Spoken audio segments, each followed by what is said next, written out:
জনৈক আইনজীবী আমাকে একটি নোটিশ পাঠিয়েছেন।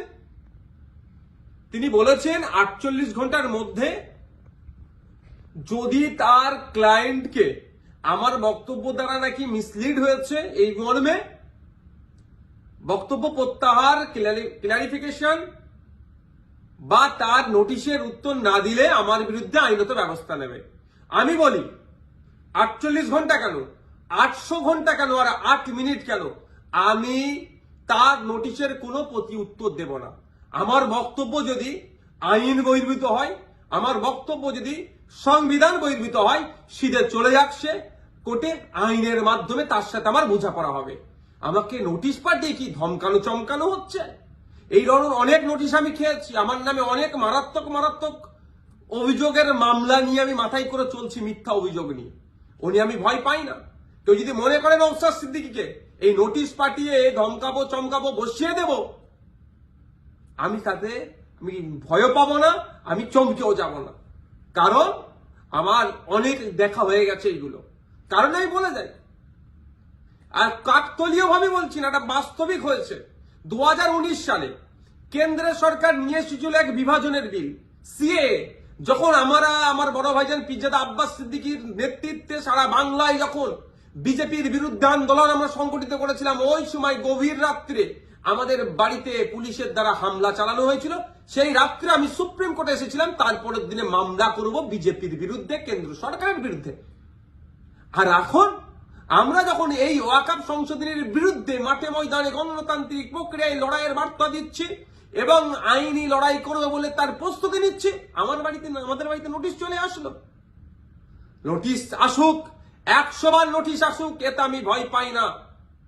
কিন্তু এটুকু আমি বাংলার মানুষকে জানিয়ে রাখতে চাই যে যারা প্রতিনিয়ত মুসলিমদের বিরুদ্ধে কথা বলছে, মাদ্রাসা নিয়ে কথা বলছে, মসজিদ নিয়ে কথা বলছে, কোরআন শরীফ নিয়ে কথা বলছে, তাদের বিরুদ্ধে নোটিশ যাচ্ছে না কেন, তাদের বিরুদ্ধে আইনত ব্যবস্থা গ্রহণ করছে না কেন?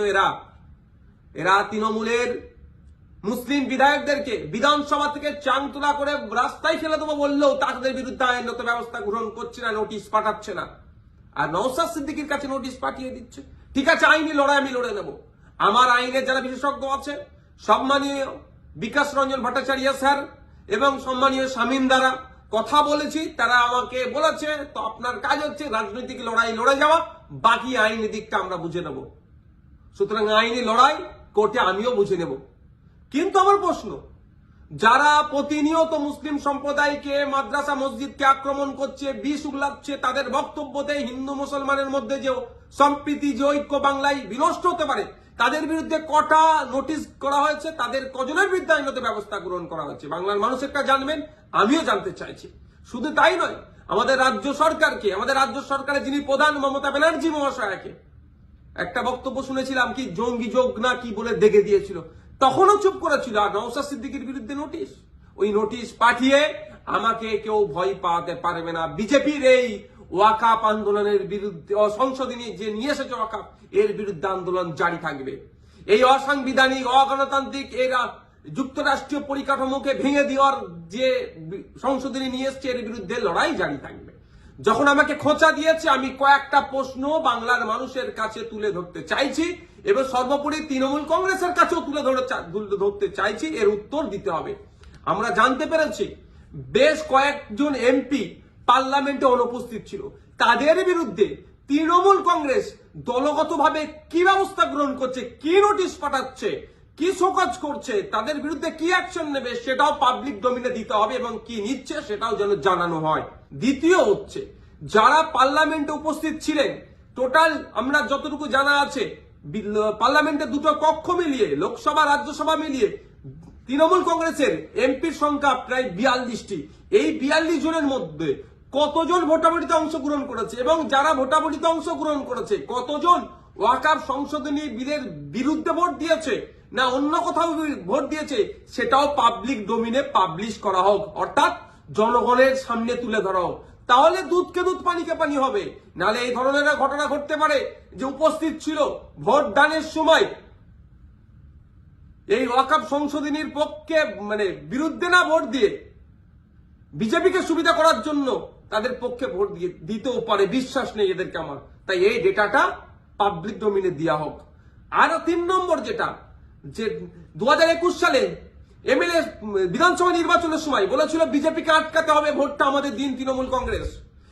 যারা আজকের দিনে এমএলএ তারা বক্তব্য দিতে গিয়ে বলেছিল যে বিজেপির বিরুদ্ধে লড়াই করতে গেলে ওনাকে জিতাতে হবে, ওনাকে জিতিয়েছেন, এখন লড়াই করবে না বিজেপির বিরুদ্ধে, না ঘরে ঢুকে চুপ করে বসে থাকবে? লড়াইটা কেমন ভাবে হবে? গণতান্ত্রিক প্রক্রিয়ায় মাঠে ময়দানে নেবে, আন্দোলন সংগঠিত করতে হবে, আর একটা গণতান্ত্রিক প্রক্রিয়ায় আইনের সহযোগিতা নিতে হবে। এই যে বিজেপি ওয়াকফ সংশোধনী বিল নিয়ে এসেছে, এটাকে প্রত্যাহার করার দুটো রাস্তা। একটা হচ্ছে জনগণের চাপ সৃষ্টি করে, যেটা সংখ্যালঘুদের উপরে যে দমনপীড়ন হচ্ছে, ভারতবর্ষের পশ্চিম বাংলায় সংখ্যাগুরু মানুষদেরকে দায়িত্ব নিতে হবে। এই সংখ্যালঘুদের উপরে যে দমনপীড়ন নেমে আসছে সেটাকে প্রোটেক্ট কিভাবে করবে, অর্থাৎ মাঠে ময়দানে সংখ্যালঘু থেকে শুরু করে সংখ্যাগুরুরা মিলে আন্দোলন সংগঠিত করবে, জনপ্রতিনিধিদেরকে সামনে রেখে সাথে নিয়ে একটা দিক। আর একটা হচ্ছে সুপ্রিম কোর্টের দ্বারস্থ হয়ে আইনের মাধ্যমে এই যে নতুন আইন তৈরি করতে চলেছে, এই আইনটাকে রদ করা।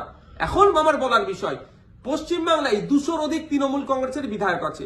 সেই সমস্ত বিধায়কদেরকে প্রত্যেকজন যাতে একটা করে মামলা করে, তার জন্য প্রস্তুতি নিতে হবে।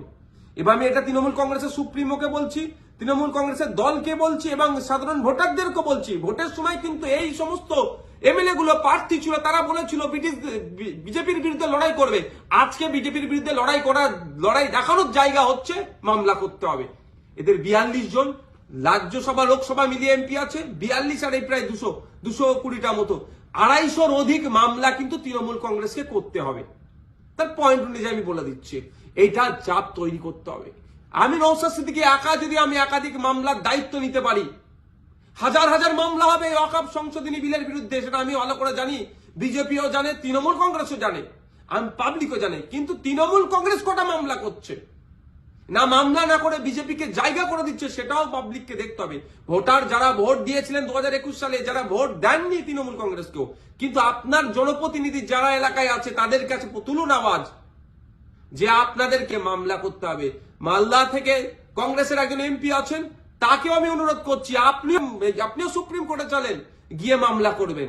এখন দেখার বিষয় তৃণমূল কংগ্রেসের কতজন এমএলএ, কতজন এমপি মামলা করছে এবং আমরা ভোটাররা কতজনকে মামলা করাতে পারছি প্রেসার বিল্ড আপ করে, সেটাই এখন দেখার বিষয়।